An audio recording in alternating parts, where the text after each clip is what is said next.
You ask Tiger to solve. This deals with linear equations with one unknown. The final result is y equals 280.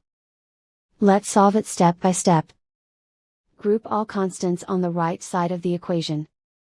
Add 34 to both sides. Simplify the arithmetic.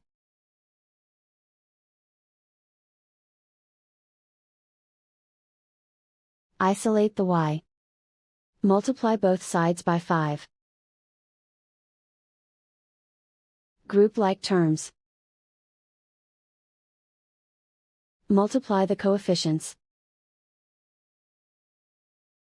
Simplify the fraction.